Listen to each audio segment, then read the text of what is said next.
you looking forward to Waste Expo as well, Ryan? Yes, absolutely. Yep. Yeah, Every year. I just posted a story from Stu Buckner, who is the brains behind the Food Recovery Forum, and he was and it's basically saying, this is our 10th year anniversary of the Food Recovery Forum, so it's really interesting to see, where food. I've been with Waste 360 for 5 years to see where food waste has come to see where it's going. What are you seeing in the industry? So I've known Stu for um, well over 15 years, going back to BioCycle. And so it's amazing to see that the story continues, that more folks are interested. The growth in the audience is also impressive. So it's really great that Waste Expo has sort of expanded to pull food, and not only food recycling, but really awareness around food donation and other things that can be done to upcycle food. Well, thanks so much for joining us today. And everyone, welcome to Waste World, the podcast where Gage Edwards and me, Stephanie Valentic, talk about the world of waste with experts, influencers, anybody you can think of. Today, we're joined by Ryan of Divert. How are you doing today, Ryan? Great. How about yourselves? Yeah. Doing well. Yeah. I'll say right now, sorry, my cat made it into my office and she has a little bit of dementia. So if you hear her in the background, I'll try and get her out quickly. So be prepared. Is she hungry? Did she hear us say we're talking about food today? No, I think she forgets where she is. So that's something we might have to deal with. So I'll try and mute if possible. So sorry, but yeah, go ahead. So, Ryan, as I said, it's great. We're talking about food waste. It's a huge, massive issue, environmentally, socially. Can you give us a sense of what you're seeing in the world of food waste and what led you to found Divert? Yeah. I would say that when we set out in the beginning, definitely did not understand the full impact of food waste and, food going to waste. And the more we get into it, the more studies that have been done. So you have other groups like ReFed, Ellen MacArthur Foundation that are bringing awareness and bringing data into the conversation. 63 million tons per year of food goes into our landfill. So it's obviously a tremendous problem. At the same time, our landfill capacity is shrinking. We need alternative forms of disposal. And when you do that, when you actually pull food waste out of the waste stream, it's fascinating because you start to look at that food differently. And you start to say, well, why am I wasting so much food? And it really drives the question upstream of the supply chain. Maybe I shouldn't buy more. Maybe I should eat leftovers. Maybe take out containers or portion sizes and all of these other things that contribute to the problem. I think it really drives that action when you start to divert. Absolutely. One of the things that always stuck with me, I actually learned from Andrew Zimmern, who, he was a big foodie, and I spoke to him one time and he said, our refrigerators used to be a lot smaller. People used to go out and shop for 2 days versus, 2 weeks. We didn't have Costco's, we didn't have Sam's Clubs. So just rethinking the way that you think about food, sell by dates, best by dates, labeling, everything around it, what you're going to eat, meal planning, it can get pretty, it can get difficult.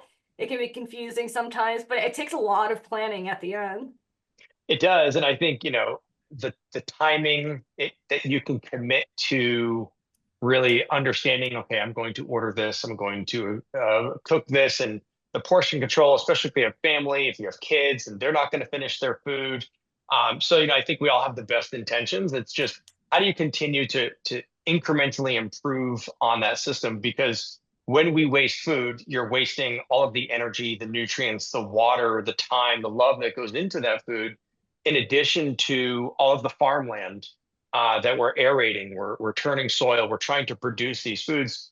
And you noted, date codes among other things, but also the variety of foods. And we expect strawberries 365 days a year, but they don't grow in North America 365 days a year. So now our foods are getting further from the consumer and where they're grown. And there's sort of this like detachment that's happening, right, within food, and it's less personable than it ever used to before. So there's definitely a local movement inside of food that we're seeing as well to reduce wasted food.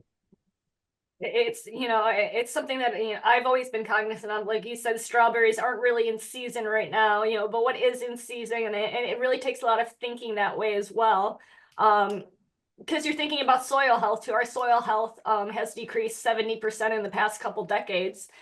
And, just thinking about statistics like that, it's like, look at the impact of the greater environment. What is it doing for food insecurity? We have, we're very privileged to say we waste food, to say we just throw things out and don't think about it. And we go buy the same things and waste them again. So it's just, there's just so much that goes into it. You mentioned, the variety of different foods. Divert just opened its integrated diversion and energy facility in Turlock, California. What makes it, can you tell me a little bit about that facility? How it works? How does it advance the fight against food waste? What kind of foods are you seeing? What kind of, apples, fruits, anything? Yeah. Can you tell me a little bit about that, please? Sure. So the facility, we went COD in November of last year. This is very similar to previous facilities that we've opened up in Los Angeles, in Massachusetts. We are nearly already contracted. I mean, it's about completely contracted for that site. So incredibly commercial success, serving an undermet market inside Northern California. And, I think what's really interesting, the industrial scale that we can depackage and we can manage food waste that on a commercial scale, you're most likely going to have contaminants. So it's stickers on apples, oranges, tomatoes, avocados. Like we put stickers on everything for some reason. And then it's the packaging that our food comes in. We were talking strawberries, so clamshells, plastic film for all of our leafy greens. And when you look at the food supply chain, if we're going to recycle food, we're going to keep it out of the landfill, we can't turn around and have those plastic materials make their way back onto our farmland or to our local gardens, lawns. And so we really have to take incredible care to remove all of that plastic. And when we look at a donation program, always the best and highest use to keep food in the supply chain to its intended use. But when you can't, and you're going to take that apple, not everybody's removing that sticker. And when you look at a grocery store or a commercial establishment, like a restaurant or an industrial provider, the time and labor it takes to do that is extensive. So within our facility, we have industrial scale of depackaging. We are going through a lot of pain and process to remove the plastic, and we're very good at it. I would say world leading in that process. So that's the first step of our overall program at the facility, is to make a clean liquid slurry from that packaged food waste. Mm-hmm. From there, we take that clean liquid slurry, we're putting it into an anaerobic digester. And so we're biologically converting the carbon that's in that food. So sugars and carbohydrates, proteins are breaking down, and we're feeding the bacteria. So it's a very natural process. From that, we are producing a biogas. Biogas is then upgraded. So biogas is methane and carbon dioxide. We are removing the carbon dioxide, and we're able to then clean, compress, and inject the renewable natural gas into a transmission line adjacent to the property. Mm-hmm. But what's really cool, so RNG is happening, and that gas continues to flow today. We're also able to rescue the nutrients. So it's not just the carbon cycle and the water cycle. There's also a nitrogen cycle and all of the micronutrients. So when we look at the farmland and we're fertilizing all of these crops, we're able to rescue those nutrients. So today we are shipping a sustainable nitrogen fertilizer that's going into the commercial markets. We also have a soil amendment that we're sending to farmland as well. So those things combined really drive the circularity of our solution. That's just absolutely, it's actually incredible to actually hear the step-by-step process and how it's done, how you're removing contamination to it getting, it's what, you don't hear often about how those nutrients are getting returned to the soil and why that's important. And I love to hear that there's companies like Divert out there that are doing that. So how are you, kind of backing up in steps a little bit, you've worked with major retailers like Target and Kroger, Safeway to tackle the food waste issue. what are some of the biggest challenges and successes that you've seen, collecting food, getting that, first part of the supply chain started where you're actually getting the materials in and being able to make that? I think retailers have a really interesting position in the food supply chain. They're kind of this choke point, right? All of this farm grown crops coming into the supply chain all over the world, packaged prepared foods coming into grocery stores. So they are a central point within our food supply chain. That's where most of our calories come from as consumers, is through grocery stores. So there's a lot of responsibility on grocery stores, and I think they recognize that. The the interesting conversation that we have with grocery stores, it is different today than it was, 10 years ago. 10 years ago, 15 years ago, it was much more about zero waste. We need to keep our food waste out of the landfills, which is obviously really important. And that's where everything started. But now it's evolved, and I think we'd like to take some credit for evolving the conversation into, let's manage these products as loss. And that's where we talk about wasted food. So can we prevent food from going to waste? And the way that we designed our program, the data products we're able to provide to our customers, it's actionable, it's insightful, it changes the way that they operate their grocery stores. And so we've had incredible success with our grocery store partners before that product even leaves the store. The impact it's had. So we're increasing food donation. We put out some press releases with some of our great partners, Ahold Delhaize, Kroger, Albertsons, demonstrating that we can increase their food donation by 20%. In the state of California and Washington State, you have 1383 in California, 1799 in Washington State, that are mandating that all of our retail partners find ways to keep food in the supply chain. And then, of course, they're aligned to this. This aligns with our mission. Making it happen is obviously one of the more complex things. Mm-hmm. That process, having a centralized program that allows our customers to have one program for all of their stores, is incredibly important. And that puts the underpinning of data and the training inside of stores, the professional services that we offer, the consistency between stores, so you can actually compare and look at statistical analysis on performance for donation, trash, diversion, and our program, kind of all coming together. So it's a very wide program. We service across the country today. We have nearly over 8,000 grocery stores that we're working with. So there's a lot that goes into it before you even get to the point of now it's time to recycle and recover nutrients and energy from that product. Mm-hmm. So, going forward to regulation, such as California's SB 1383 that requires businesses to reduce the food waste, divert those organic materials. How's your company helping these businesses comply with that now that you've talked a little bit about the partnerships that you have with them?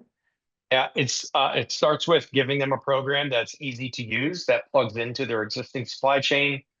And then it goes into the training and everything that we're doing inside of the stores to make sure that they're complying with the regulations, providing them the data, the reporting necessary to then understand accountability inside of those stores. And if we do see a store that's drifting away, we're able to pull them back quite efficiently.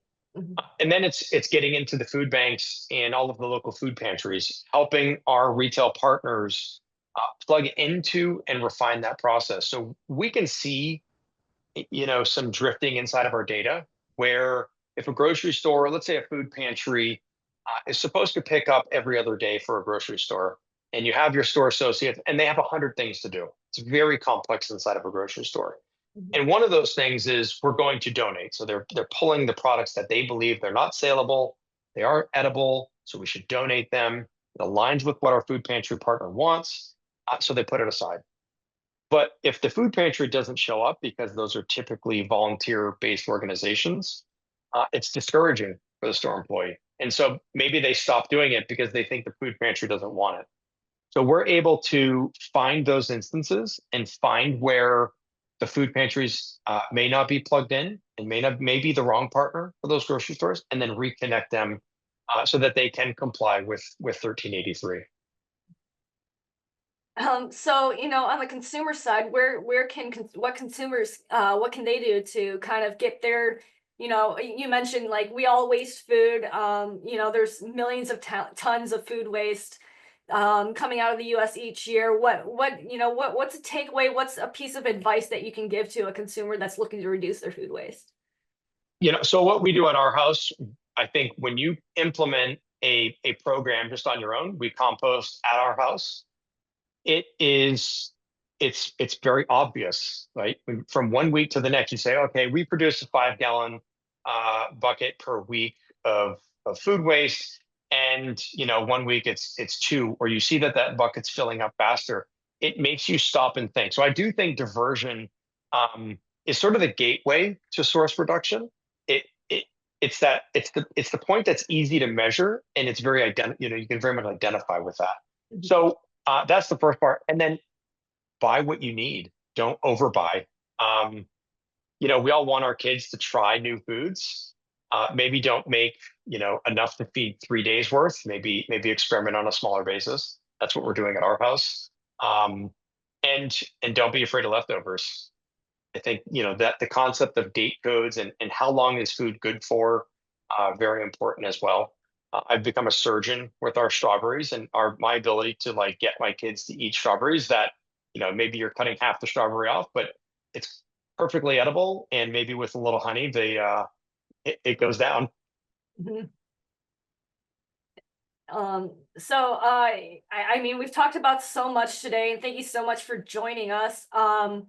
It just really sounds like it comes down to the data, and then, a little bit of education. We always talk about that education on, what types of things, that removing the stickers before before you throw the apple out, or things like that, to make sure everything gets to the right place. You've talked a lot about Divert's facilities as well. You're expecting to expand to 30 by 2031. What's next for the company, and how do you see the future of food waste management evolving?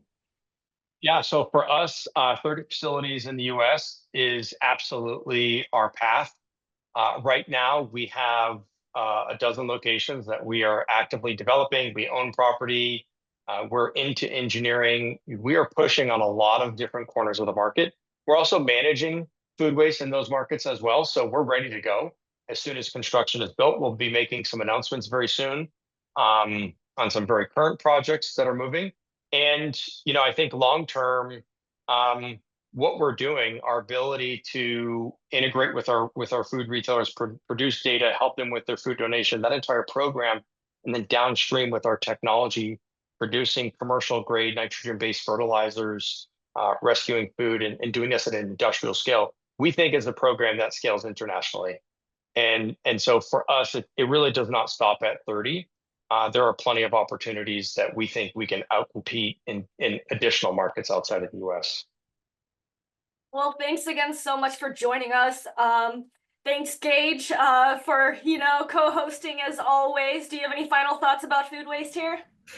No, I think we covered everything, but you did talk about the company for a quick second. So I'll say, hey, congrats to Bob Watkins for the promotion. So I don't know I'll if we pass that want along. to, yeah. So good on him. But yeah, that was it. My cat stayed quiet for most of it. So sorry about that. I know I was kind of MIA, but I appreciate the conversation. So I got to be a listener this episode.